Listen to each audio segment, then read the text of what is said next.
We are. Yes, I'm welcoming all participants, ambassadors, diplomats from the participating countries, which I think we identified that Kuwait and Egypt and Ecuador, Pakistan, Laos, Malaysia, and I think there were two others, but we're very happy that the participants were able to join us. And we are happy to have as our main speaker this afternoon, Erik Solheim, who is a former Norwegian member of parliament and a former UN Undersecretary General and former director of the UN Environmental Program. And he is presently extremely active in cooperation in green technology between Europe and China. And I would like to offer you the floor to speak on that topic, and then we will have some discussion and maybe some questions for you after. So you're welcome, Mr. Solheim. Thank you so much, Stephen. Good afternoon, Sweden. Ni hao, China. Happy to be with you wherever you are. The rise of China is for sure the most important development in my lifetime, and I can guess in the lifetime of most people who are listening to this conversation. Nothing has changed the world as much, and nothing has improved the life of so many people. It's indeed unprecedented in human history. Yes, some smaller nations like, say, South Korea and Singapore and now Vietnam has done the same. And some big nations like the United States have done it, but over a long, long time. So the rise of 1.4 billion people in such a short period of time is absolutely unprecedented. And please remember that when reform started in China in 1978, China was number 177 on the list of nations in the world measured in GDP per capita. It was indeed far behind most nations in Africa. Even as late as in 1992, GDP in China was $420, much lower than most nations in Africa at the time. Last year, China passed the United States of America when it comes to life expectancy per person. So this is an enormous, unprecedented rise, which we should, of course, all celebrate. The first issue is, what can other developing nations learn from China? When I speak to my African and friends from other developing countries, they tend to say that, oh, China is so big, it's so different, has such a long, strong culture. There's little we can learn from them. Embassy 名字改，能改吗？可能在会中不能。哦，把声音关掉。Okay, sorry. Yeah, many friends in other developing countries tend to believe that there is little they can learn from China. But of course, the rise of China is very similar to the rise of Singapore, the rise of South Korea, the now rise of Vietnam or Indonesia, many other East Asian nations. So there is obviously a lot to be learned. Singapore may be too small, China may be too big, South Korea may be too Confucian. There is always an excuse. At the end, the main components of the developments of China and East Asia are there for everyone to see and basically for everyone else to learn from. What are these lessons to be learned? Number one, a very dedicated development-oriented leadership. Unless the top leaders of a nation are dedicated to development and put that ahead of any other concern, you will fail. China has been lucky enough to have a dedicated development leadership for the last 40 years, and a leadership which bring everyone out of poverty ahead of all other issues. Secondly, a market-based economy obviously, if the Gang of Four still had been in power in China, God forbid, China would still have been poor because their policies were wrong. They didn't believe in the market, and only when China started to bring in the market, they started to develop. By the way, only when India did the same 15 years later in the 1990s, only then the takeoff in India also started. So strong state, market-based economy, and third is a massive focus on education. There are hardly any educated people in the world who belong to the very poor. So bringing people out of poverty, education is core.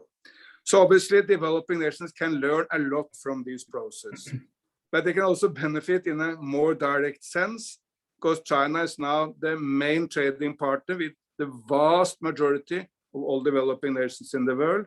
Even in what was considered the US backyard in the past, Latin America, China is now the main trading partner with big nations like, say, Brazil or Argentina and many others. And on the continent of Africa, I think only Mauritania have more trade with the US than with China.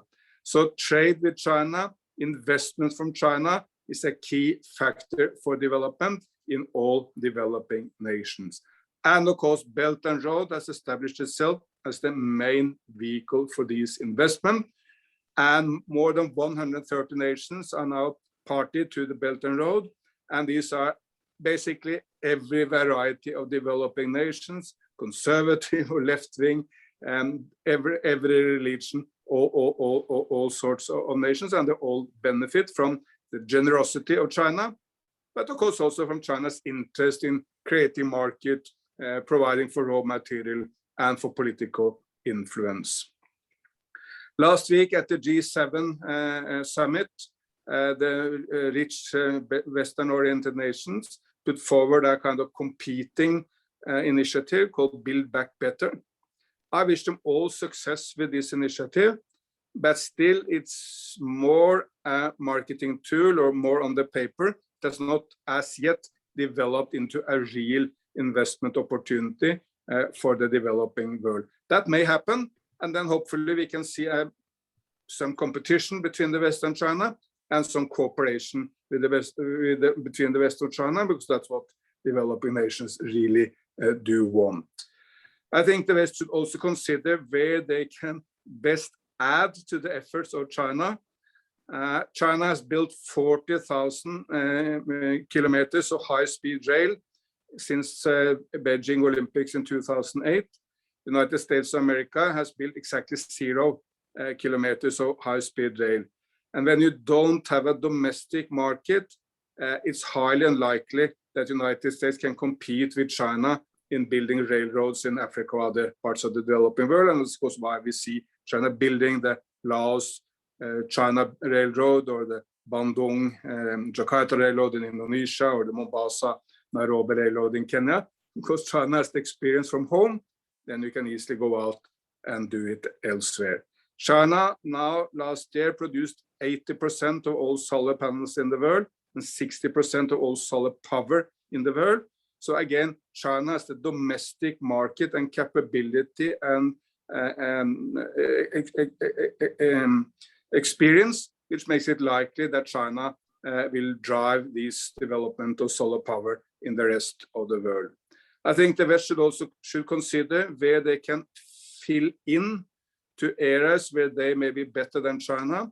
One area may still be education, why the best Chinese universities like Tsinghua or Jiaotong or Fudan in Shanghai, they're high-class universities, but still most people in the developing world want to send their best children to Harvard or Yale or American universities, language being one factor. So bringing West students from developing nations to Western universities may be an area where the West can kind of fill into or cooperate with China rather than looking into the areas where China is at the moment much better set to help the developing world. Of course, the new development in the last couple of years is that Belt and Road has turned from a brown fossil fuel heavy investment scheme into a green investment scheme. Belt and Road is now the major vehicle for green investments in the developing world, really an instrument to create a global ecological civilization. It's a Chinese concept, but it's a concept that the entire world should embrace. Of course, we want an ecological civilization. China is ahead of the rest of the world on every single environment technology. Mentioned solar, but it's the same. 80% of all hydropower in the world last year came in China. 99% of all electric buses in the world are running on Chinese roads. China has 70% of the global market for electrical batteries, which are so critical for electrification of the vehicle industry. Basically, if you buy an electric car, half the value of the car is the battery, half. And China now controls that market, not 100%, but very, very close to. So China has an enormous lead in most environment technologies. Frankly, the West need to get up early in the morning to compete with China in these areas. And this is, of course, an enormous service to the developing world because a new development paradigm is possible. The win-win opportunity, where you don't choose between economy and ecology, but you do both. Solar power provides for more energy, which brings you development, but it's at the same time the most cost-effective and the most environment-friendly energy. And there is enormous opportunities now for fast development in the developing world and for fast green development. In the past, of course, the only way to fast development was fossil fuels. Now, renewables are the cheapest energies anywhere in the world. Indeed, renewable solar energy now is the cheapest energy which has ever existed on planet Earth. So this new development paradigm, where you merge ecology and economy into an ecological civilization, that's not now a realistic opportunity for all developing nations. And China is best placed to help other nations doing exactly that. The main factor we need to consider is the geopolitics, because what can really jeopardize this is geopolitics. If the West, particularly the United States of America and China, cannot find ways of coexistence, partnerships, working together, we will basically fail, because we will be preoccupied with the confrontation and competition rather than with what we can do together. So we need to base international relations on mutual respect. The West need to respect China. China need to respect the West. We need to accept that the political systems we will not change the political system in any other part of the world. As a Norwegian, I can maybe contribute to changes in the political system in Norway, but I will not change the United States, nor will I change China. So we need to build our cooperation on the basis that we have different systems, but these systems can easily coexist. There is no contradiction between the systems, as some people seem to believe.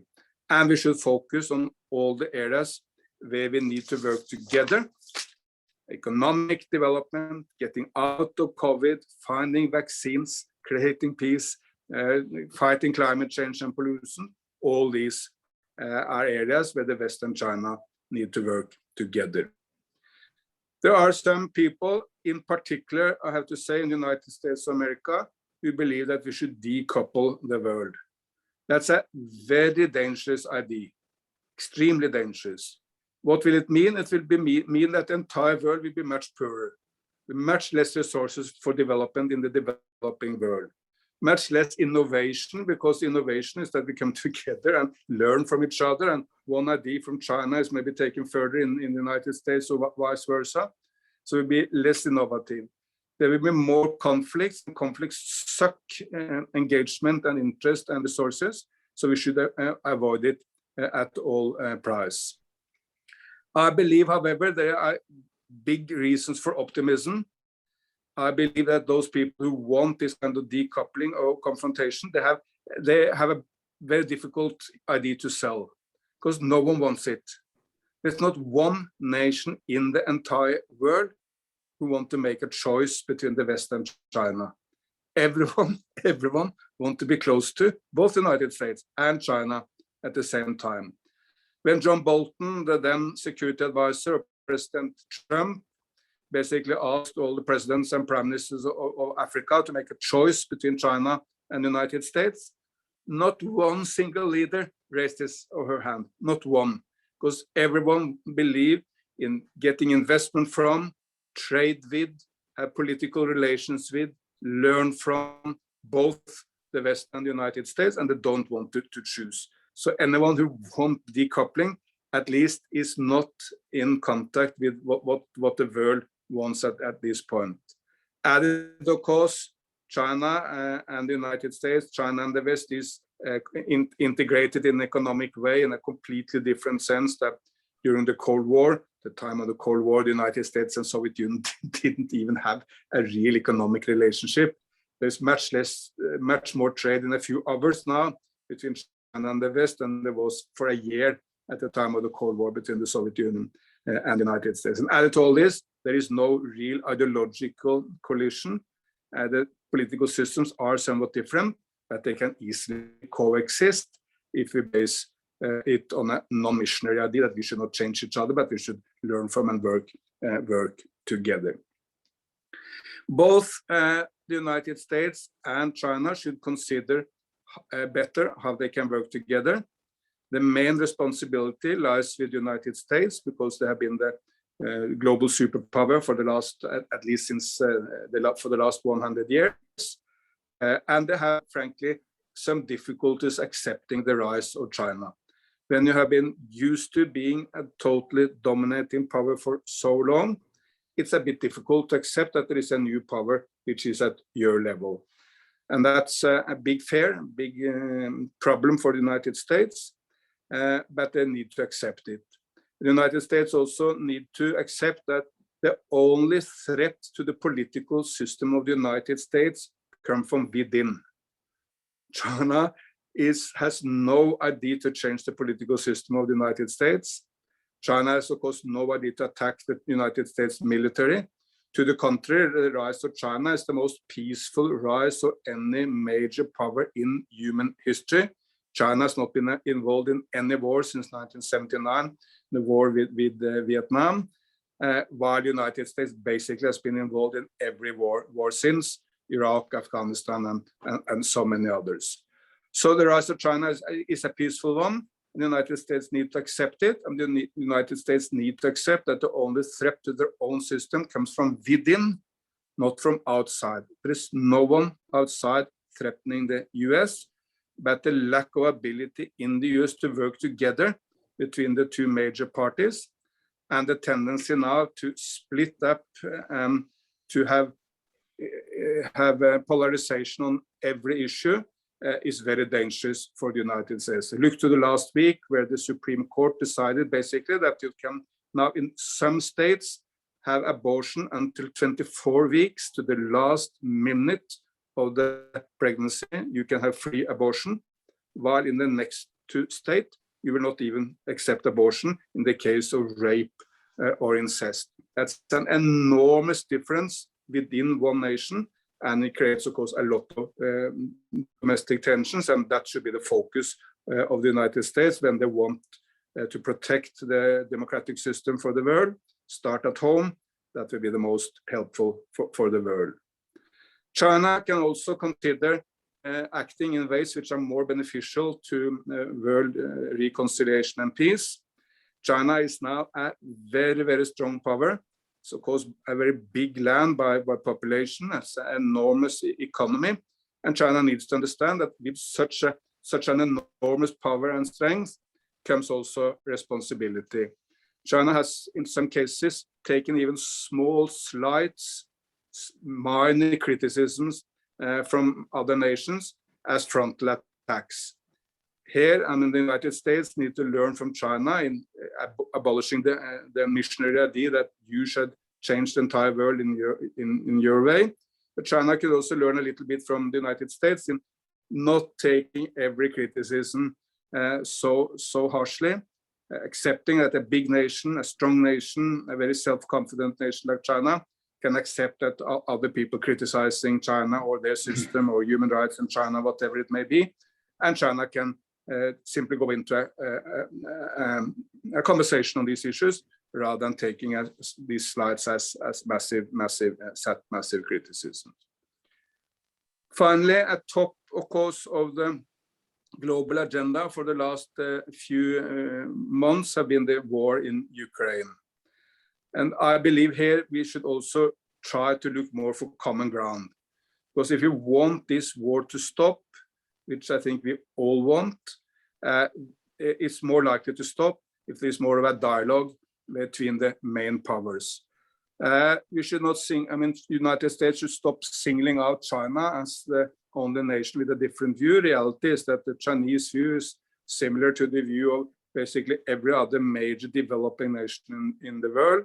India, Indonesia, Nigeria, South Africa, Brazil, Mexico, they basically all have the same view. They want to support the sovereignty of Ukraine, but at the same time, they do not want to break with Russia, and they don't believe in sanctions. And I think there is a way forward, however difficult, on Ukraine. We need to accept that on sanctions of Russia, there are different views. The West will continue sanctions. Most developing nations don't believe in sanctions, but that's simply a disagreement which we can live with. Added, we all should defend the sovereignty of Ukraine. It's completely unacceptable if a nation simply grabs parts of another nation without any real reason for doing that, any excuse for doing that. And accepting land grab by Russia will of course also undermine the arguments, say, with China's putting forward on Taiwan. On Taiwan, China argues rightly that this is an inter-Chinese matter because it's a matter of national sovereignty. Taiwan was accepted as a part of China by, say, Roosevelt and Churchill in 1943, and the entire world accept Taiwan as a part of China, which should be peacefully reconciled with China. But if you put forward the national sovereignty argument in that case, we also need to accept that we need to defend national sovereignty over Ukraine. At the same time, we should also accept that Ukraine is between Russia and the West. It should be neutral, should of course not be a member of NATO, and should not be in any way a frontal base for anyone against the other. And indeed, also Russia and Ukraine found some formulations of this in Istanbul in the early days of the war, where they basically had a sketch for an agreement which was based on Ukraine being neutral, and all the major powers, United States, China, Europe, but also main developing nations, even Israel was called upon to guarantee for the national sovereignty and independence of Ukraine. So we are living in difficult, tough times. There is enormous reasons for optimism when it comes to the development and environment. We have had fantastic progress in the last decades, but at the end of the day, it depends on our ability to keep world peace and to work together on the main crisis of the time. And that's why the relationship between China on one end and particularly United States on the other is the defining issue of the 21st century. If we get that right, we'll be able to solve basically every issue, whether it's at the end Ukraine, or it's peace, or it's development, or it's climate. Let's work together.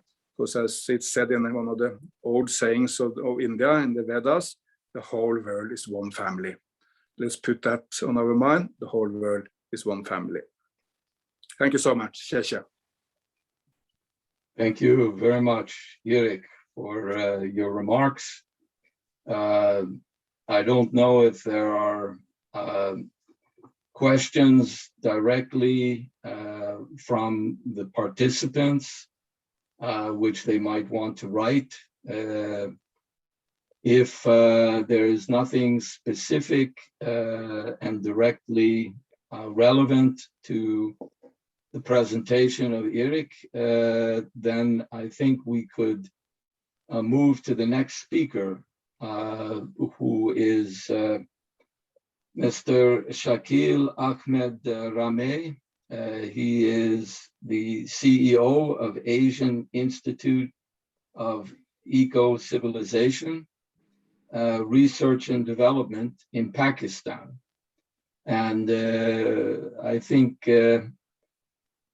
you have seen that the Belton Road Institute in Sweden had been involved in a webinar that had involved how the possibilities for CPEC and the development of infrastructure in Pakistan that has been a major part of China's Belton Road Institute has been top on the agenda. So I welcome you to our webinar today, and you're welcome to begin your remarks and your presentation. Thank you.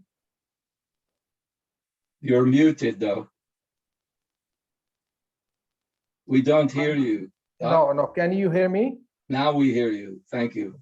Thank you. Thank you, Stephen, for your remarks. And you are also rightly captured about the possibility and the relationship on our CPEC.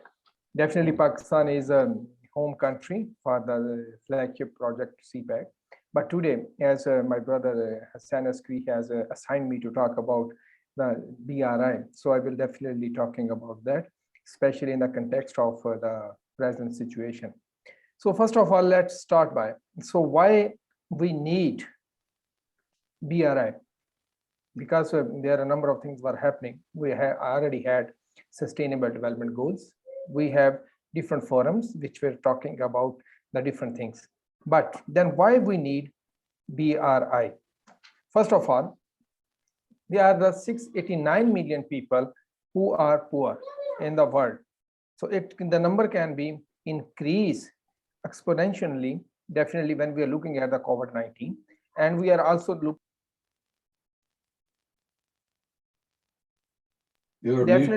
definitely when we are looking at, sorry, my kids, they are entering in my room and they're seeing what I'm doing. Sorry for that. So, and the problems can be expanded. If you look at that, in 2019, there were 689 million people who were living below the poverty line. But the number has been increased after COVID-19 from 88 million to 115 million. So that's mean, if we can say roughly 100 million people had been added. And second thing, this poverty is not confined to any region. So poverty is a more, you can say it's expanded in the different regions. Even the most developed countries like USA, like European Union, they are also facing the problem of poverty. In USA, so last year the poverty was 36 million people. In the European Union, it was 97 million people. So the people are also, poverty is also increasing in the developed areas. Second, there are 11 million people, they are food insecure.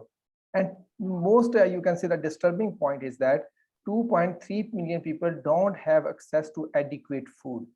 That means their access has been impeded by quality of the food or the quantity of the food. So they cannot access 2.3 million people. Then third, 2.2 billion people, they don't have access to the drinking water.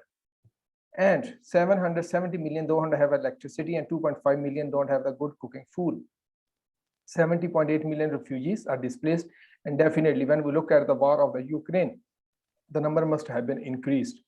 And then 263 million kids are out of school. That means the number of problem world is facing. In this context, how we can tackle the problem? I know how we can move forward. For me, cooperation is the only way out, because the problems are so huge. I did not mention about the climate change.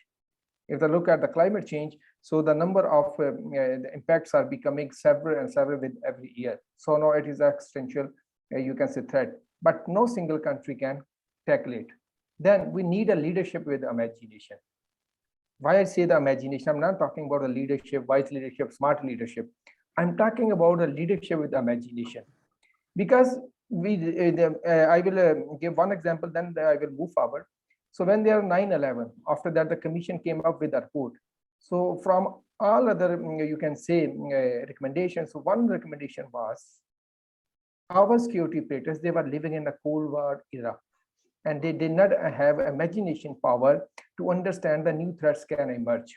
So same is the case now with the climate change, same is the case with the pandemic. So we cannot predict what would be impact. For example, it happened first time after COVID-19. So there were closures of economy and there was no mobility. So people were stuck. So we did not think about it in the past. So we need people, leadership who can think about like that, what can happen. Like we said, talk about the out of box idea. So they also need to talk about out of box problems, which can happen anywhere in the world. And then for that purpose, again, it's a cooperation. Here comes the, you can say, Belt and Road Initiative. So which has been taken, which is trying to take care of the present need, which is trying to create the new opportunities, but with entirely a different philosophy of international engagements, which the philosophy which can help us to move on the ladder of, you can say, the peace and the prosperity. Number one, the philosophy, China is talking about better engagement, you can say better of life. China is talking about shared prosperity, and China is talking about harmony between the between planet and the human. So this is the fundamental difference you can see. If we look at the new liberal model, they are talking about the profit, and there comes the idea of the comparative advantage. When we talk about the comparative advantage, means we are talking about somebody can exploit the situation in a benefit, and he can exploit the situation where they have power to exploit the situation. But China, on the contrary, is looking at the better level. It does not mean China is not looking for the benefit, for the profit. China is definitely looking for the profit, but not as the cost of the loss of the other people. So that's why they talk about the win-win cooperation. Then they follow the philosophy of Confucius, this here says the best way to enhance your influence is to share the prosperity. Because with the power, you can control people for time being, but in the long run, you are sowing the seeds of the conflict and the war. So the best way is to go for the shared prosperity. And definitely the third question, which world is looking today, how to create a balance between our aspirations for controlling GHG emissions without compromising on the living need of the people, that the President Xi Jinping has said. For that purpose, we have to look at that, how we can create a balance between climate change and our ambitions for the development. And for that purpose, China has presented the idea of ecological civilization. I think that is the best example available. Now we can move forward to the next step, where the how it is different. Why we can say that China's model is different from the other? Because it is a preemptive economic strike. Like we talk about the preemptive terrorist, we can say the anti-terrorism war or something like that. But China believes that the war or the arms are of no use. If you have to strike, go for the economic strike. Go to share your prosperity with the people. Give them the development opportunities through the linkages. Second, so it's a peace through the development. So China, that's it basically comes from the history from China. If we look at there, so they talk about dialogue and the development. They must continue hand in hand. So the peace can be achieved through the development, and development can be achieved through the dialogue. And the third one is eco-civilization, Taoism and Confucianism. So here we talk about the harmony between the planet and the human beings. Lastly, as we talk about the harmony of everything in the way on the face of Earth. If we look at quickly how BRI is contributing to these objectives. These are the, I use this data from the World Bank report, which came out in the 2019. I use a World Bank report because if we use any other institution report from the China or even from the Pakistan, the people will question, maybe you are biased. So I try to use the all information from the World Bank. So they have given these statistics. I will not repeat, you can read it yourself. So they have come up with different ideas, okay, how it will be helping the world in form of the transportation, in the form of the enhanced trade, in the form of how it will help to enhance the GDP of the world. But the most striking effect which I want to talk here is about, look at non-CPEC BRI country. Even they will be getting the benefit from the CPEC projects. Look at India, look at USA and North America. They will also be extracting the benefit from BRI. So that means it's open for everybody. It does not close the door. That's I said earlier. So cooperation is the only way out to come out of these problems. That is, I think, the true spirit which shows that the BRI, even if somebody is not becoming the member, then they will be able to benefit from the development of the BRI. And then we look around. So it's a look at this value, how much it will be contributing. But the most important contribution come in the form of when it will be striking the poverty.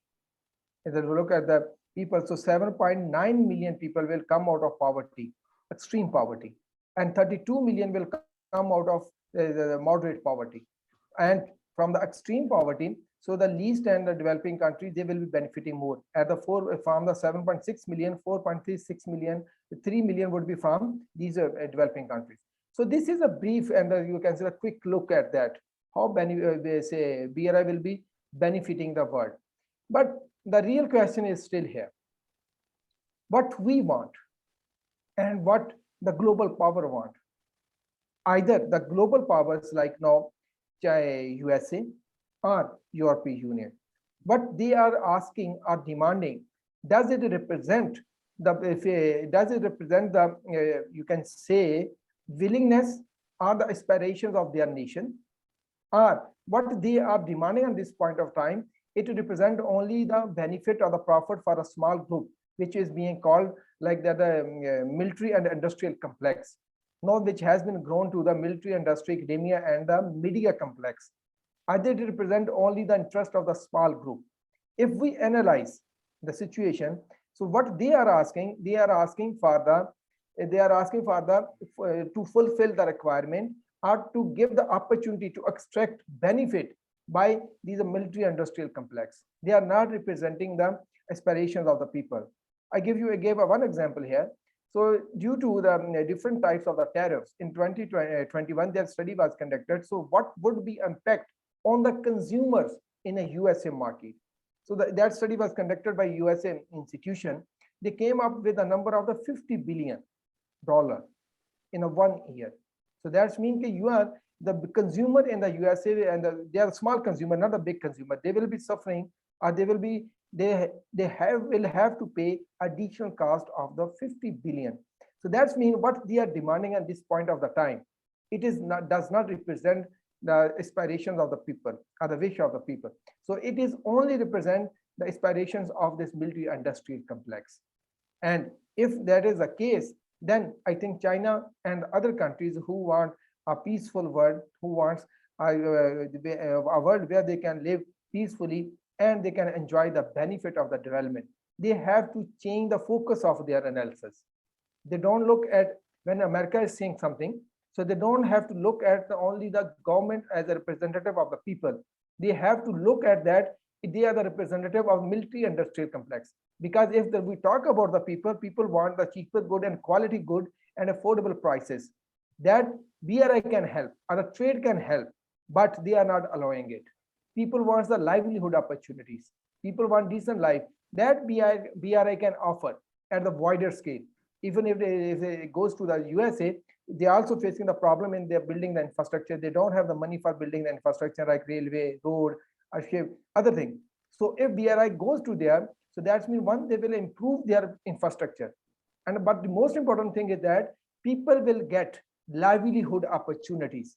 When people will have the livelihood opportunities, that means it will give the people to space talk about a rule-based system where they can make accountable their government. Look, what is good for us and what is not good for us. But unfortunately, it is not happening right now. Therefore, in this context, when we look at the BRICS, what the meeting which has been happened the last week, the people give the importance to the BRICS because they think the emerging economies, the big emerging economies, may be in a better position to negotiate with the USA and the European Union to go for a fair and a just system. But again, in the BRICS, if we look at that, the attitude of India, that is creating some problem. So we have to come about that. So there is, I think, a brief comments from my side, and I will conclude with a saying like that. Now we have to go to demand what we need, peace or the conflict. If we need peace, we have to join hands. There is no way out. And democracy, if they talk about, they have to listen to the people. Thank you. Okay, thank you, Mr. Shakeel Ahmad, for your interesting and insightful remarks. I don't know if there are any immediate questions that are ready to be directed towards either of the two speakers. If there are at the moment, we could take them. Otherwise, I will begin by making the final presentation for the second session today. Are there, my colleague, Mr. Askari, have you some questions that are directed towards the two first speakers? Well, not from the audience at the moment. I think they're waiting for the end of the session to ask questions. Okay. But I had myself one question to Mr. Solheim. And also there is our colleague Ulf Sandmark actually wanted to say something, because Mr. Shakeel named the fact that even non-members of the BRI benefit from this, and Sweden is a non-member, but maybe Ulf Sandmark can say something about how Sweden can benefit from that, but either joining or otherwise. But to Mr. Solheim, you are not only a great friend of China, but also a great friend of India. You have a great dialogue and relationship to India. This week, we saw the interesting developments with the BRIX summit, the Brazil, Russia, India, China, and South Africa summit. And for the first time in a long time, we see both China and India in the same room, so to speak. And I wonder how much, because there are attempts to pull India away from Asia and pretend that India is an Atlantic country and try to undermine relations with China. How do you, from your vantage point, see the importance of China and India working together? And if our view of the relation between the two countries is mistaken, it's maybe a media view, not reality view.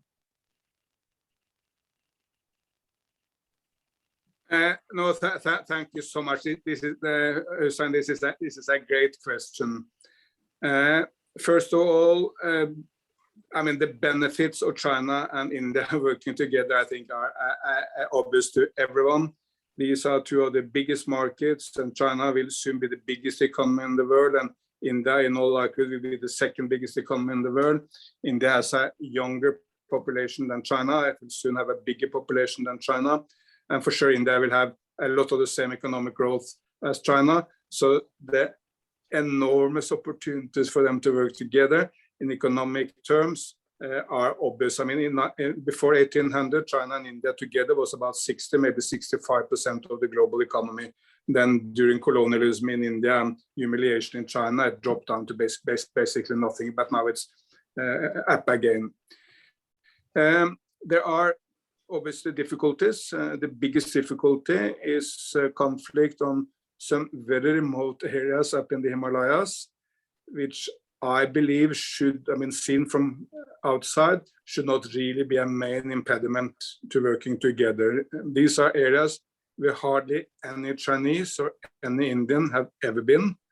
There are no known resources there. The areas are not large.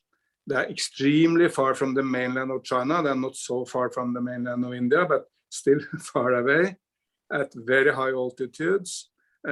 And it's mainly a matter of national pride on both sides. So I think to accept to live with this conflict, it will not be resolved easily, and to live with it and focus on the joint areas where you can work together. Then there is also asymmetry. There is a lot of negative feelings for China in India. If you look to social media in India, there is a lot of negative attitudes, and you find that to a large extent also in the political spectrum. In China, it's more of a lack of interest. Chinese, by and large, are not very interested in India.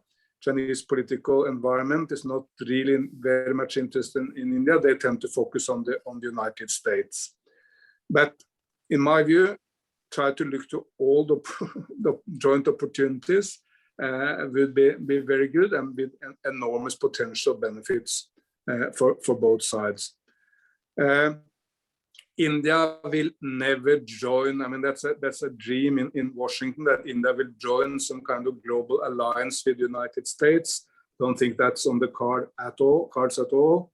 This so-called squad of China, India, Australia, and Japan, they have very limited common interest, and it's not likely to be a major factor in the years to come. And if you listen to Jai Shankar, the Indian foreign minister, his views on Ukraine are very similar to the Chinese views.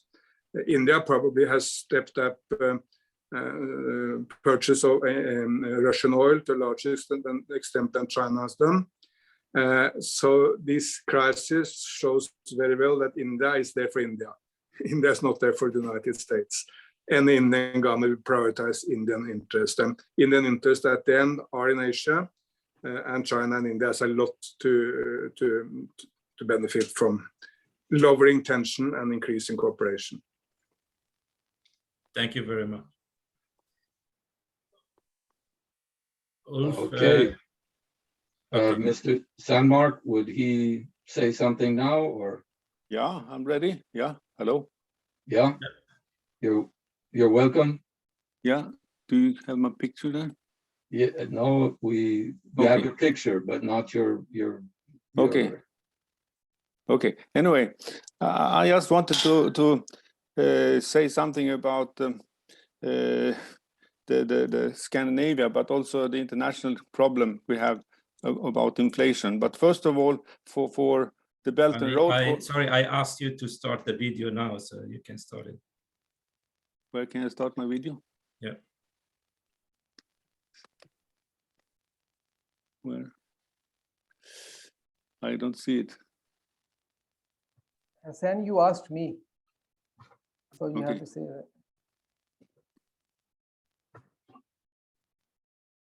Can you ask me, Hussein?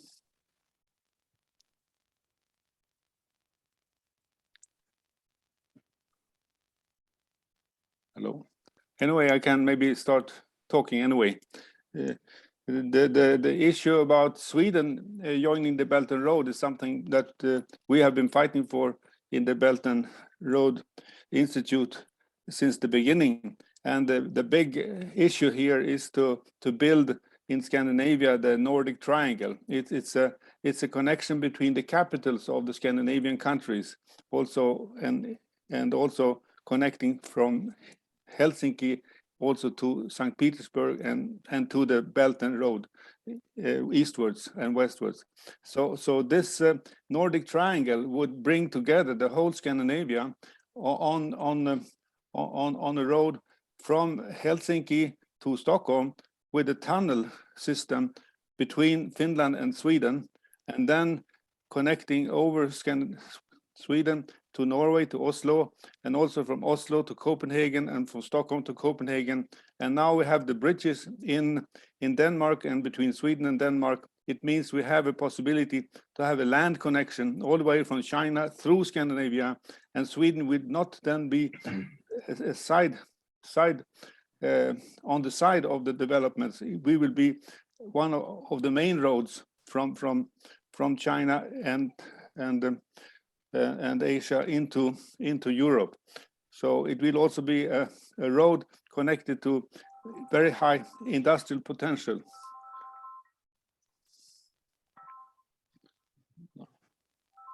Now someone is calling. I have to stop it.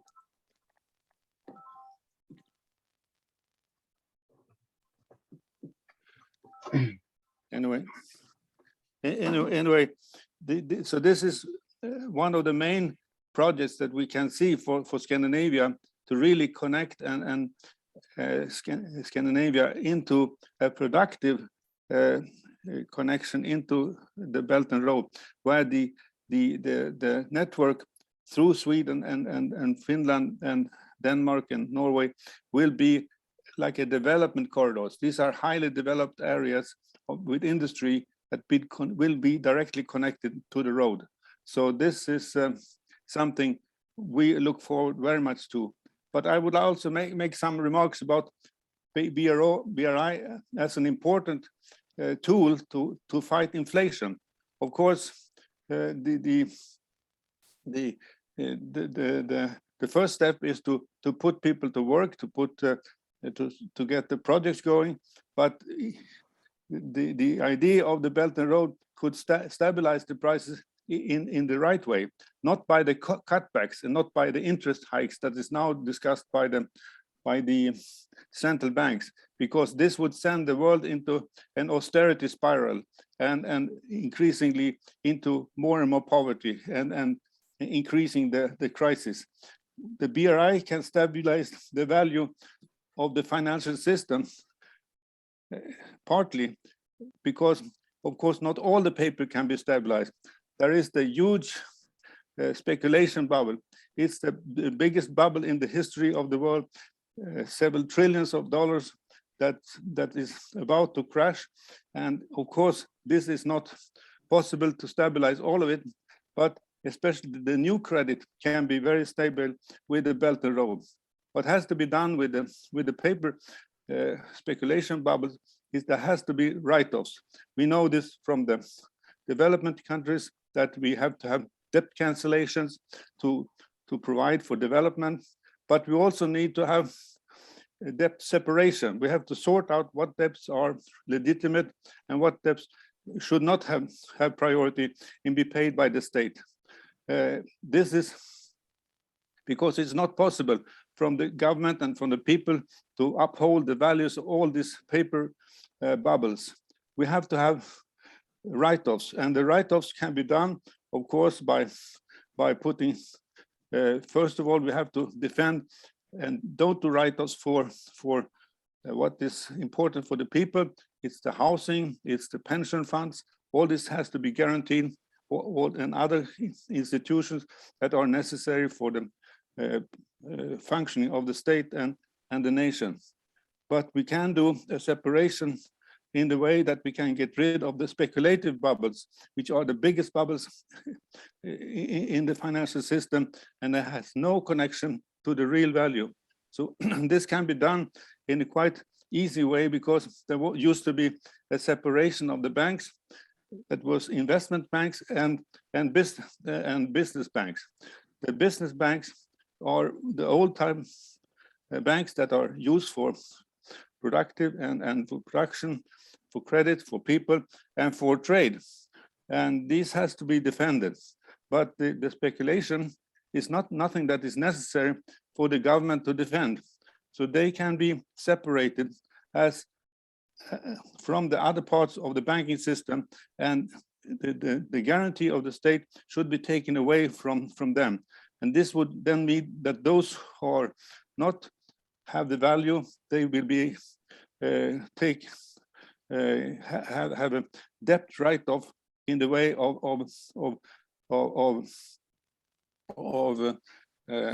bankruptcies of this bank system and the financial system that has no real value.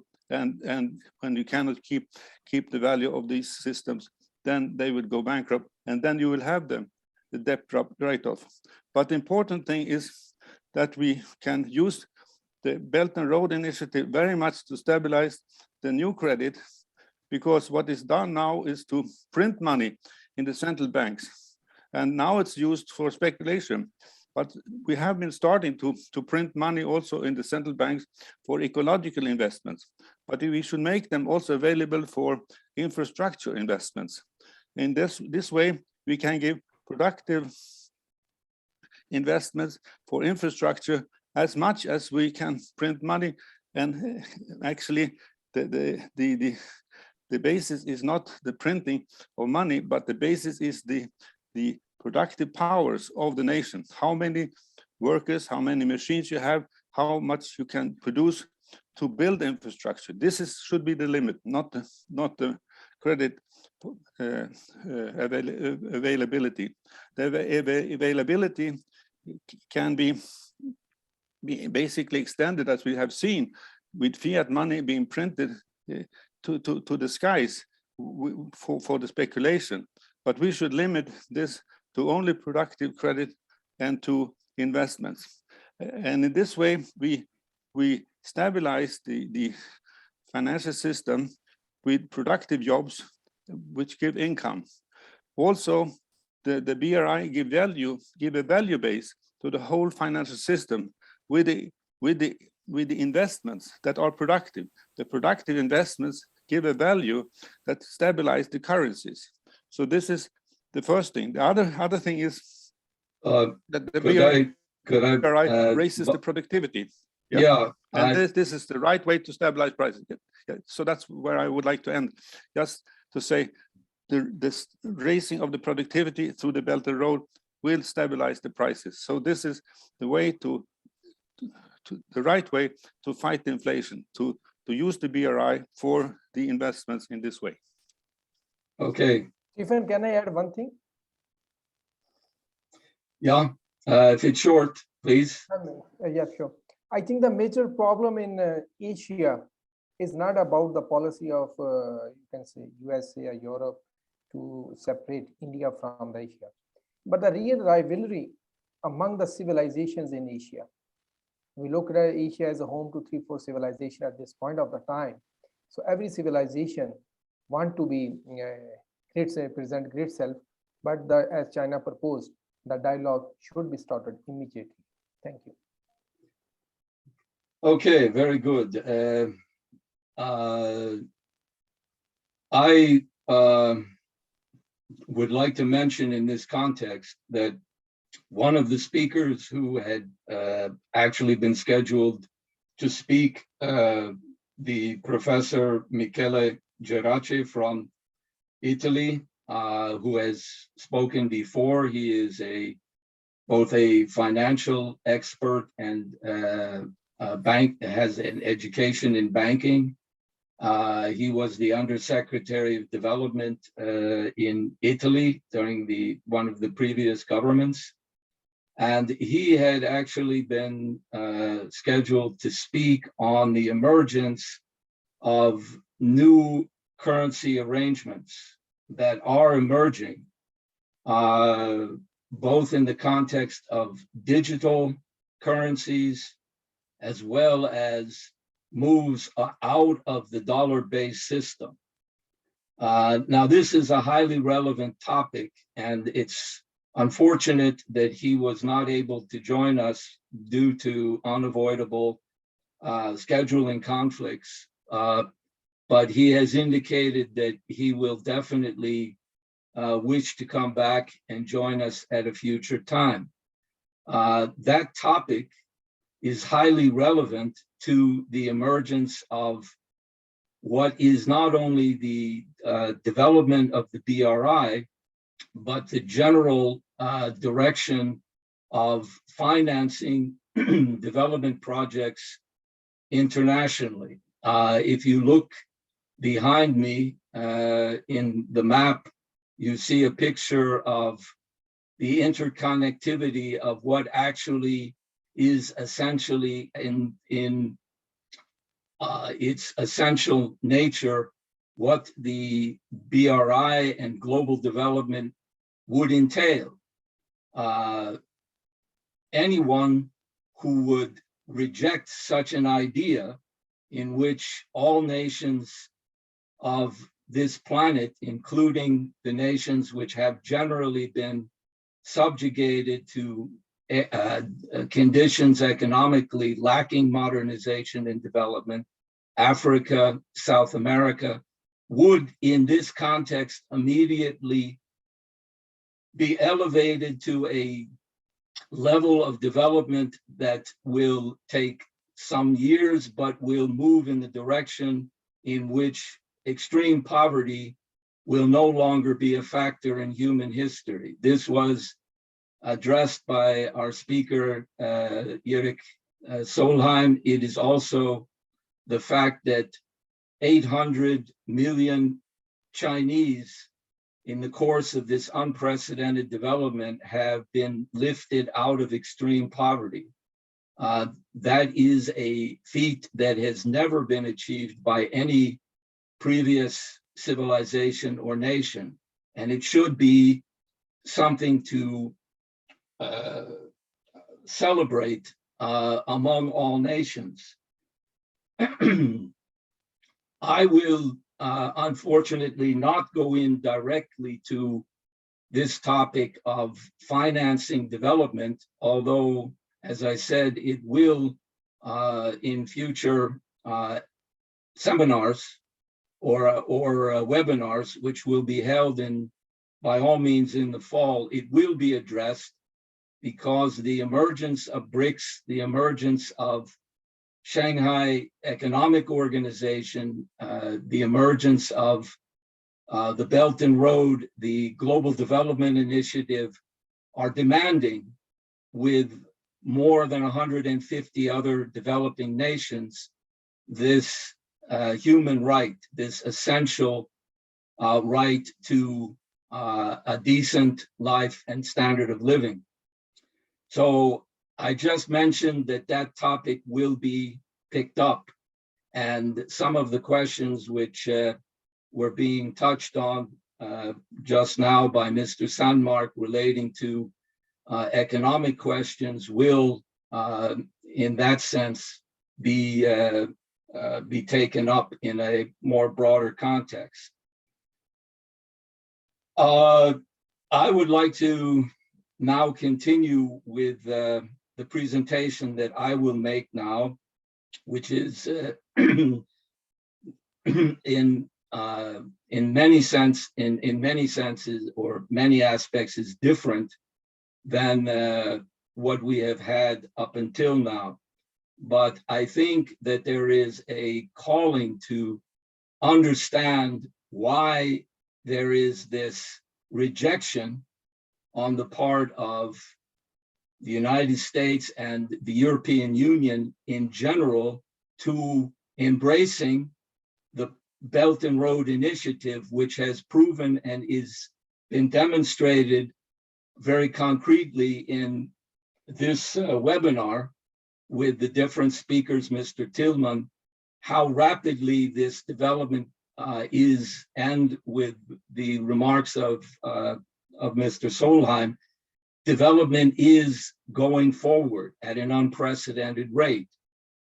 Why is it that this concept, which is of global benefit to all nations, why is it rejected? Why is it not being embraced in the very fact that the substance of what has been achieved far outweighs any initiatives, Build Back Better, what is now being promoted in the G7 meetings, far outweighs in terms of substance and achievements anything that has come from Western interests. Now, that doesn't mean that it's not in the interest of all that they would join and contribute to this development, but the necessity of understanding why the Belton Road has already and could be the basis of a global initiative that would base cooperation, especially between China and the United States. Something which Mr. Solheim mentioned is of strategic importance for the world. So I would like to present some points that hopefully will clarify some of this problem and will at least establish what I think is a basis for how this difficulty of or this lack of understanding can be addressed. Is it possible to share the screen? Yes, you can share. I don't know if I have the, I think you have my my PowerPoint. I don't. Okay, have you it. want me to? Yeah, if you can do that, that would be better because I don't have it right.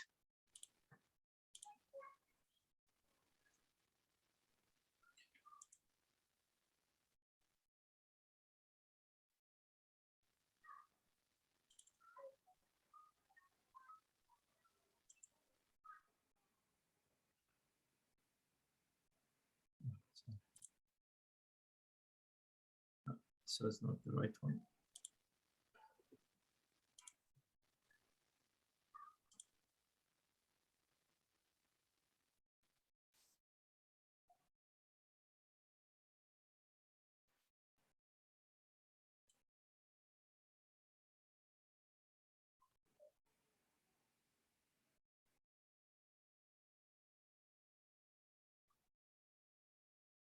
I'm trying to figure out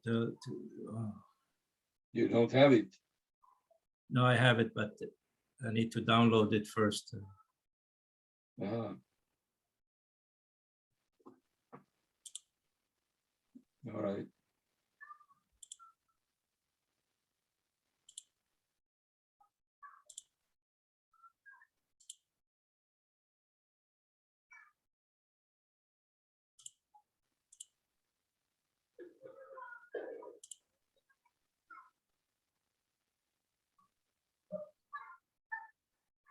It's a PDF form. It's difficult to use if it's not PowerPoint.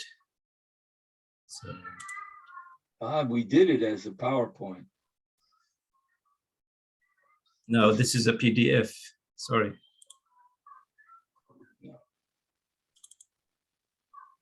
Let me see then.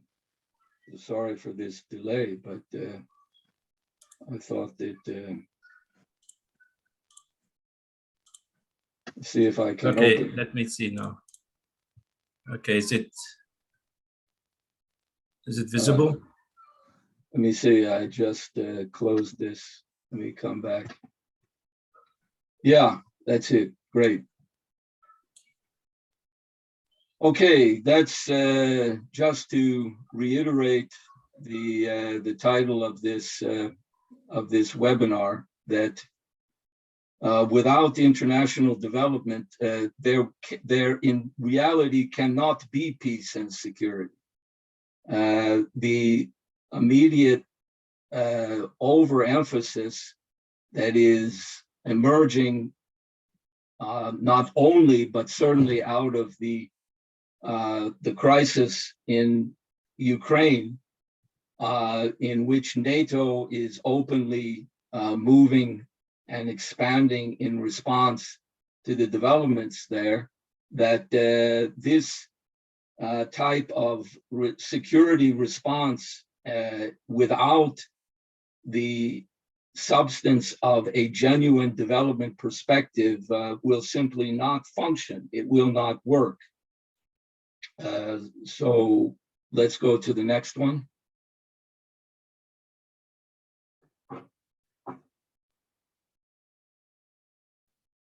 Okay, this is in reference to what I think is one of the fundamental issues and problems that dominates the United States, Sweden, to my knowledge, generally all over the European Union.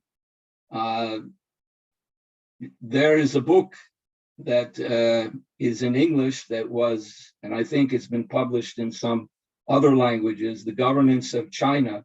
It's a 99 of Xi Jinping's spoken and written works from approximately August 2014 to September 2017. If one reads these, even a certain portion of these speeches, and if these speeches were genuinely put forward and published in Sweden for the population as a whole to understand the thinking of Xi Jinping, we would have an entirely different political response, in my view, to the Belton Road and what it potentially can achieve in forms of cooperation not only between China and Sweden, but in terms of all of Europe and Scandinavia as a whole, and of course, even in terms of the global context. The speech that I'm going to reference was actually from May of 2017. It was called Work Together to Build the Belton Road. Now, I'm not going to read the speeches too long, but certain portions of it are, I think, extremely relevant to understanding many of the problems of why understanding between the West, between the leadership in the West and China is not functioning at the level where mutual respect and understanding would be the basis upon which cooperation in light of the Belton Road could go forward. So this was the beginning of part of his thinking, spanning thousands of miles. You can read it. The ancient Silk Road embodies the spirit of peace and cooperation, openness and inclusiveness, mutual learning and mutual benefit. The Silk Road spirit has become a great heritage of human civilization. Okay, next one, please. Now this has been mentioned, but the openness and then the inclusiveness of the conceptual framework of the Belton Road is not in any way an aggressive policy. It in fact is demonstrably quite the opposite. It poses the basis upon which this part of history shows that civilizations thrive with openness and nations prosper through exchanges. Not alone was the ancient Silk Road only for trade, it boosted the flow of knowledge as well. And through this Silk Road, you had ideas from India, Buddhism, Islam, from Southwest Asia, from Arab astronomy and medicine, which also found their way to China. So let's continue. Now this is out of this particular speech and remarks of President Xi Jinping, I think something that I will, which is now underlined, that I will come back to, because it's, in my view, highly relevant to understanding this problem of both the lack of mutual respect and understanding that is coming primarily from the response of Western powers to China's initiative. The ancient Silk Road was not for trade only. I think we saw that while China's 4 great inventions, gunpowder printing, the compass and paper making, and silkworm breeding spread to other parts of the world, the exchange of goods and knowledge spurred new ideas. Buddhism blossomed in China, was enriched in Southwest Asia.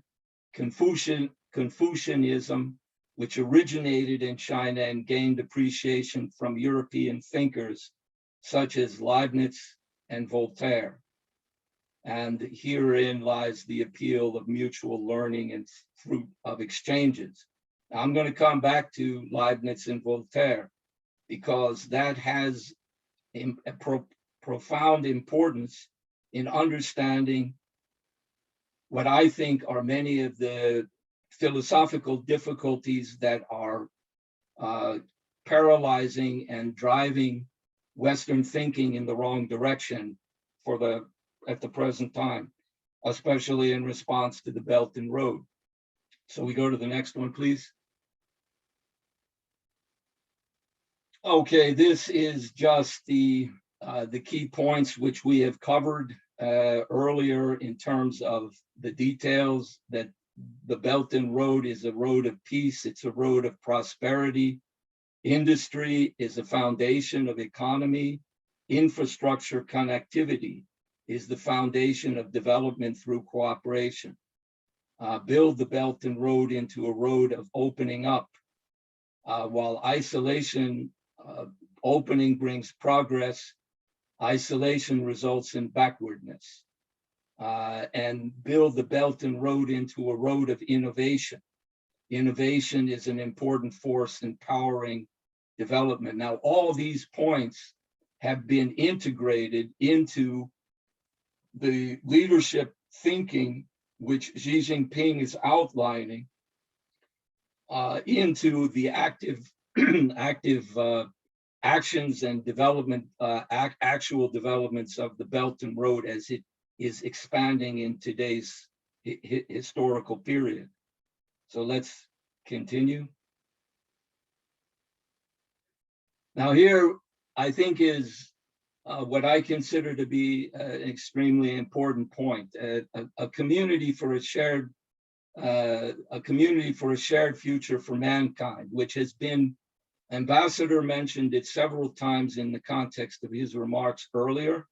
This has been central to China's perspective on what and why the Belton Road is seen not simply as something that has to do with China. It has to do with an invitation to all nations for global development. However, that message is simply not covered. That message is not available. It is not the speeches of Xi Jinping, who is the president of the most, one, if not the most powerful economic nation on the planet. His speeches, which would, in my view, be highly relevant for an informed population in Sweden to know, are simply not available unless one searches for them, but they are not made available through the established media. Obviously, quite intentionally, they are not made available. So the point is to take a deeper look into the meaning of this concept, which I think is highly relevant for overcoming the problem of how mutual understanding and respect will become a alternative and a functioning in the future and immediate developments of the Belton Road and its embrace by, hopefully by all means, in the United States eventually and in the European Union. So let's go to the next one.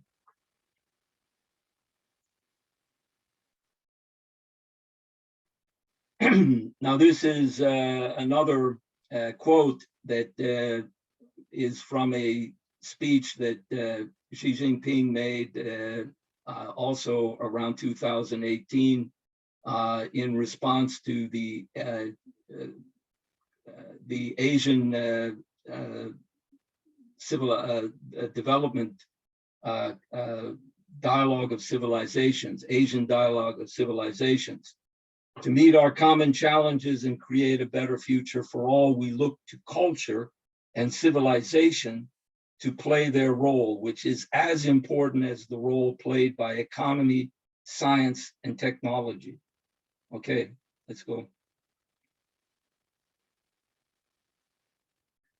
And this was also the remarks of Li Lifan, the deputy at that time when he made these quote, the Deputy Director General of the Belton Road Initiative Studies at Shanghai Academy. The power of culture, properly understood, is the power that moves history through ideas.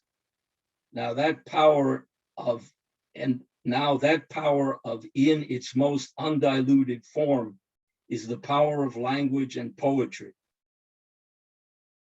Now this is beginning to identify the power of the idea of how the human intellect in an elevated state can cross all cultural barriers in terms of defining not alone economic cooperation, but the cooperation of intercultural nations, which have obviously extensively long and deep historical roots.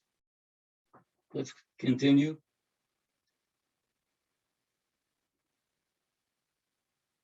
Okay, so now why is this community for a shared future of mankind, why is this ignored or even misunderstood by Western political leaders? Why is it not even addressed? The media in the West is a microphone. It is not a decision-making institution. The established media are the microphone for decision makers, for policy makers. And the fact that this is not being openly discussed for what its importance or content is actually a combination of both cultural ignorance and an arrogance that is dominating Western thinking in response to China and even in general to Asian history and development. And the great majority of developing nations, although they might not openly express it in that form, are clearly aware of this type of arrogance and dominance, which in many respects has been identified as a unipolar world.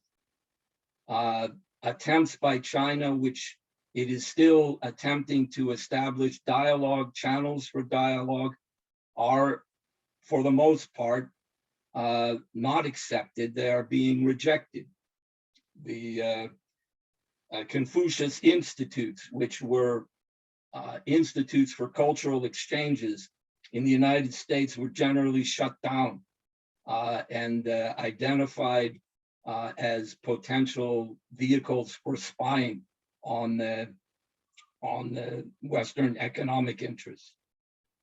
Okay. So there is a problem. There is a, as I would express it, an irrationality, a domination of irrationality towards China. There are polite phrases that are used in order to maintain some kind of diplomacy, but a genuine respect and understanding in light of today's general situation is not in the cards at the moment. Now, if you look at how I would like to see this, it's in light of a Chinese expression or proverb that instead of calling or identifying great problems, you think rather in terms of great challenges. And I see that that is right now a relevant expression and way of identifying how mutual understanding and respect in the sense of true friendship can be established between East and West, and in the general interest of a shared community or community for a shared future for mankind. Okay, next one, please.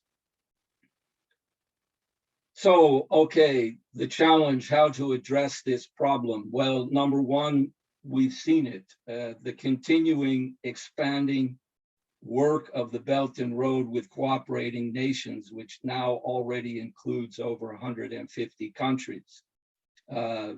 Solheim went through in his remarks many of the, as well as earlier in the afternoon, the remarks by Mr. Tillman as to how advanced the substance of the Belton Road already is in reality, and not to see that reality and recognize it as something to cooperate with is, as I see it, not reasonable. It is irrational when it could, in fact, not represent any potential danger in truth to Western interests, European interests of the United States, but quite the opposite.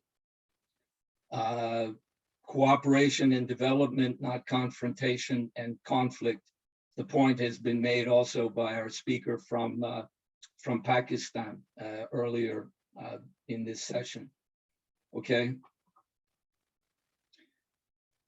All right, so what I'm basically going to put out now is a proposal that I have put forward, which has certain implications which might not be totally apparent, but I think they are extremely important in terms of understanding this problem of what is dominating Western thinking at the moment. This is a proposal to launch a philosophical and cultural BRI. I proposed this to some of the leadership in China, official leadership in a period before the pandemic, as a reference point to discuss as an additional basis in light of many of the quotes that I already put out in the beginning of this presentation from Xi Jinping. Now, if you fail to understand not only what people think, but how they think, and when you do that, you are addressing more profound issues of human thinking and human and ontology, both how the human mind works, that is how we gain knowledge about the world as a whole. And there are two fundamentally different, as basically night and day, which I will quickly identify between the philosophy of Plato and the philosophy of Aristotle. At the same time, it is these philosophical differences are also interfaced in an ontological issue, which is of more profound thought. That is, what is the nature of the physical universe and how it works? Are events merely random and arbitrary, or are they ordered by higher causality and principles? Okay. Now, in Platonic thinking, you have this very important idea that knowledge does not simply come from human sense certainty. That thinking is directly a part of Aristotelian thinking. It is a thinking which basically in Aristotle's philosophy equates in fundamental sense human beings with beasts or with animals, that we learn through senses. Now, of course, there is a reality to the fact that we do gain certain amounts of knowledge through the senses. However, Plato identified that the essence of the human thought process was not knowledge coming from the senses, but coming from an active aspect of the human thought process, the mind of man. And you get this Renaissance concept, which emerges in the late or middle 1400s, and then becomes a major question for European thinking, which can also be identified as man in the image of God, that human beings have a creative thought process. That is the basis of true creative innovation that drives history forward in terms of technological progress. Can you continue? Now we come to why I underlined the speech of Xi Jinping and the Belton Road, where he makes a direct reference to this genius of Western philosophical thinking, universal thinker Gottfried Wilhelm Leibniz, who was active in his lifetime from 1646 to 1716. He was in the middle of a great debate at that time about issues of science, philosophy, theology, which had a direct reference point to whether one followed the thinking of Plato or if one followed the thinking of Aristotle. And as I say, Aristotle defined knowledge as coming solely through the senses, through the five senses that give us information about the world outside of us. Whereas Plato again identified the power of the human mind. The difference is essentially between night and day, dark and darkness and light. And if you are not, and this is a concept that I am presenting here, this fundamental difference is not generally acknowledged or clarified in educational circles whatsoever in Western thinking at the present time. But in light of Leibniz's commitment to the ideas of Platonic thinking, of Socratic thinking, he was the individual, perhaps more than anyone else in history, who addressed the relevance of Confucius and his thinking in terms of Chinese culture. And it's perhaps no accident that Confucius and Plato were near contemporaries, both approximately living about 500 years before Christ. Okay. Now I mention this because it's of great interest that in his reference to Western thinking, Xi Jinping takes up Leibniz, not necessarily in light of Leibniz as a Western thinker in China, but there is right now and I'm just naming here for information purposes, how many new and well-researched sources on the role of Leibniz and the exchanges between him and his correspondents during the time of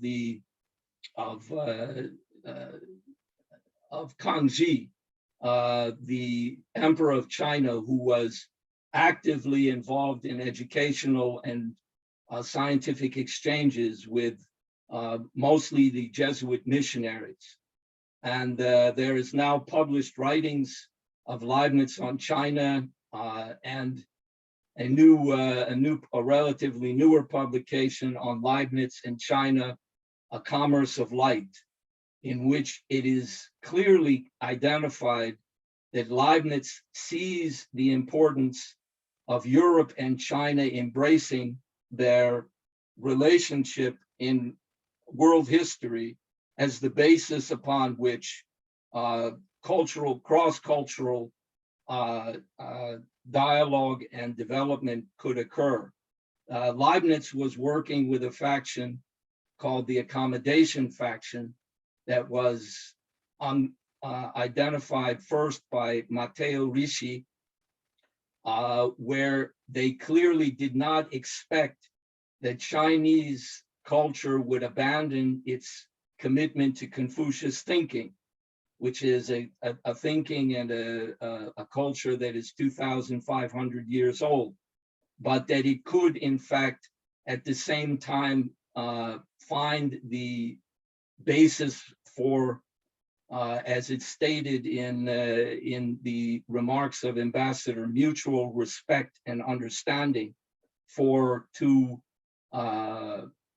great cultures from different sides of the earth. Okay. Continue.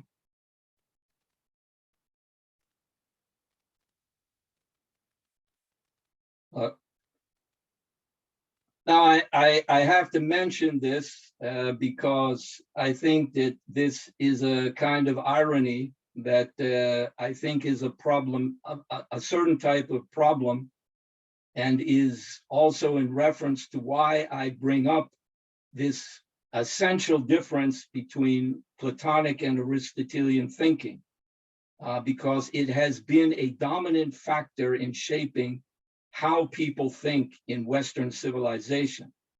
And references to Voltaire is quite ironic, because Voltaire was an outright enemy, and as author of Candide, he was somebody who mocked the philosophical thinking of Leibniz, the optimism of Leibniz that, based on the power of human reason, it is, and in light of the nature of how the universe is organized according to causality and harmonic principles, it is possible for precisely this type of cross cooperation to occur.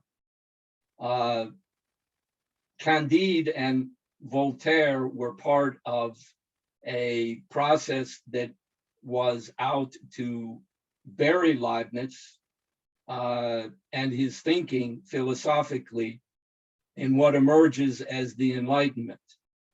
Now, I'm not going to go into all of that, but the Enlightenment was a counter operation to fundamentally Leibnizian thinking. And it's, I think, as I say, quite ironic to mention Leibniz and Voltaire together, because there are hardly two individuals who think in such entirely different terms.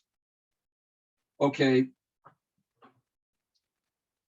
Okay, then in conclusion, I want to again identify the significance of this distinction between Aristotelian and Platonic thinking, especially as it's reflected in a more modern sense in Leibniz, as a necessary pathway to the insights of how Western leadership could respond to the BRI. At the moment, I am unfortunate in having to say that the dominant thinking process that leadership in the West is drawn from Aristotelian premises. It is empirical. It generally does not recognize the power of the human intellect and the human thought, which is universal and equally applicable to a mutual understanding, not only between China and the US, but India, other parts of Asia. This is, in principle, how one could bring to fruition in reality a community for a shared future for mankind. So I think that's the last point that I wanted to, or slide.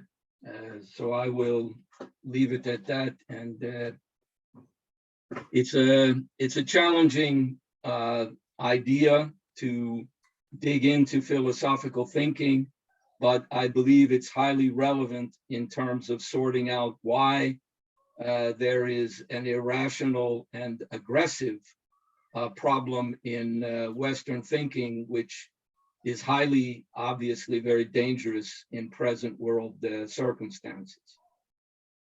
So thank you. There are questions to any or all of the speakers? Yeah, people, those in the attendees can either raise their hand or write their question in the chat or in the Q&A area. There was earlier a question to Mr. Solheim. It says, in your opinion, how can Russia and Ukraine stop the conflict as soon as possible? Can you give some good suggestions for both sides and the world to accept?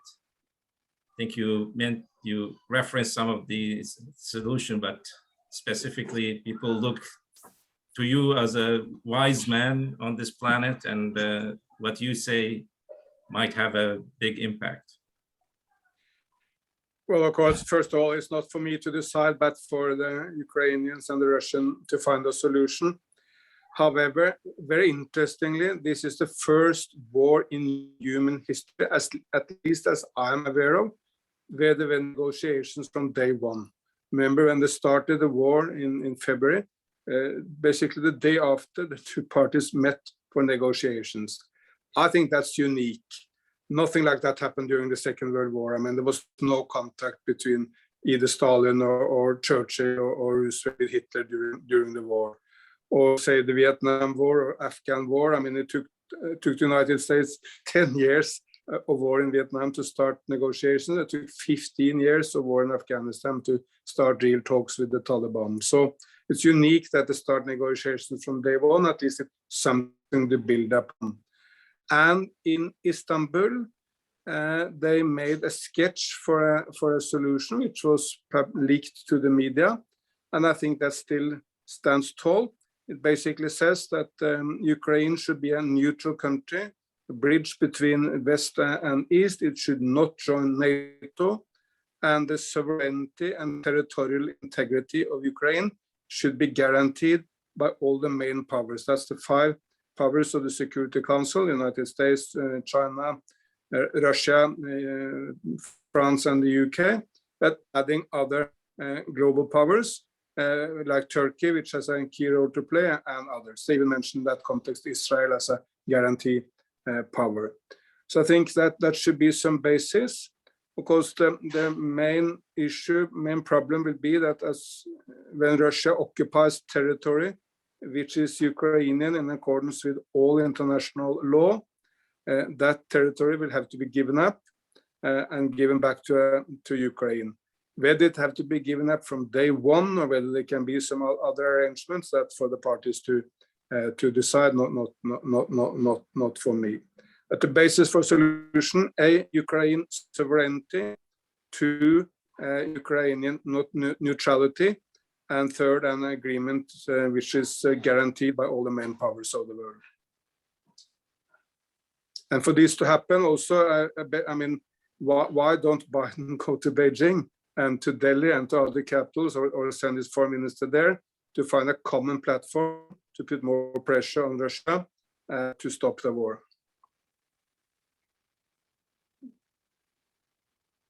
You're muted, Hussein.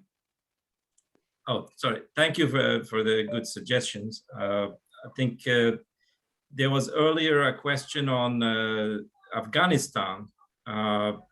You mentioned Afghanistan now, there's this long war, but then you had the Taliban taking over.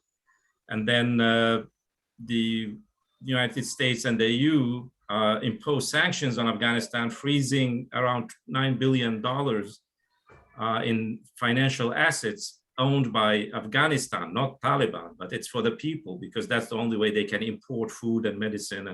And that was frozen, and there was a big crisis. Now there has been an earthquake, also very devastating in the country. And the question was whether, the whole question of Afghanistan can be resolved within the Belton Road Initiative. We had both podcasts and articles and the studies we did last year. Actually, the best way to bring Afghanistan back on track economically and socially is to integrate Afghanistan into its geographical region again, but also get it actively in the Belton Road, using the geographical location of Afghanistan, using the natural resources to develop the infrastructure to make the people able to produce food, to produce their minerals, and get into some sort of industrialization process. So it's definitely beneficial for Afghanistan and the rest of the world to integrate Afghanistan into the Belt and Road, but there is need now immediately to release the funds of Afghanistan, in my opinion, but also to forget about the Taliban. You should go and help anyway. I mean, in Europe, we have, people consider the Russian president as a war criminal and so on, but we still do trade with Russia just because it's beneficial for you, the European side. And therefore, people turn a blind eye to certain aspects to make life go on. And that's, I think the same thing should apply to Afghanistan, although a complete lifting of the sanctions should be done. But in the long term, it's very important to have Afghanistan integrated fully into the Belton Road. And we have Prince Khurram, I think from Pakistan, would like to ask a question, or please unmute. Thank you, sir. Thank you, sir, for permission to ask questions from the respected scholars. I hope you listen my voice. Yes, you can speak a bit louder if possible. Thank you, sir. I hope you can listen my voice clearly. With respected scholar, I would like to ask the questions about arbitrations and negotiations. About on the comment, my question is that, is there any diplomatic or any alternative judicial panel or judicial forum to solve the Ukraine and Russia war conflicts? Because I wish the world need to, or the parties need to find some alternative negotiation table for the reasons to stop this war, for the reasons to save the food in the whole regions, in the interest of Europe, in the interest of Asia. If this war will continue, then the food in Russia and the other places will be rotten and will not be able to be dispersed in Europe and in Turkey or in Asia. So this is the interest of the other countries, to protect the food interest of the world and to lesser down the damage to the food which will be provided to the world, as the food shortage in the world is a burning issue in this era. So I would like to request that, is there any alternative forums to guide the parties, to guide those countries, to bring them to the negotiation table? Thank you very much. Thank you for your question. I think Mr. Solheim made it clear a while ago that it's up to the two countries to come to an agreement, but the rest of the world should support them. And our view, as we said it this morning in the morning session, that Ukraine actually should become a bridge between East and West. It has a very important role also on the food question, but it's a bridge between East and West, and not become a wall, a new Berlin Wall between East and West. But Mr. Solheim, if you have anything to add to that, please. Just a couple of comments. Unfortunately, of course, there is no kind of global panel which can resolve the Ukraine-Russian crisis. The most likely negotiator to help finding a peace is President Erdogan of Turkey. That's of course also why the initial talks took place in Istanbul. And I think the world should give all support to Erdogan as a peace mediator. And the more the West can work with the main developing countries, the more likely they are to find a solution. Just also one comment on Afghanistan. Let's not be naive. I mean, the policy of Taliban is very bad. They are stopping education for girls. That's not horrible from a moral point of view, but it was also an economic disaster. It will make Afghanistan in all likelihood the poorest nation in Asia. But Taliban is there to stay. They will be the government of Afghanistan for the foreseeable future. Most of us don't like it, others like it, but they will be there. So we need to engage with Afghanistan, even with the Taliban government. And we should, of course, freeze money and try to find ways of integrating Afghan in the global economy. That's also more likely to make some positive changes in Afghanistan. Unfortunately, I get a visitor now. It's a parliamentarian from Sri Lanka, it's another nation in deep distress. So I have to go and meet him. But I wish you all success for the rest of the conference. Thank you, Mr. Solheim, for your participation. It was greatly appreciated, and hope to see you again soon. Okay, well, you're muted, Hussein. You're muted.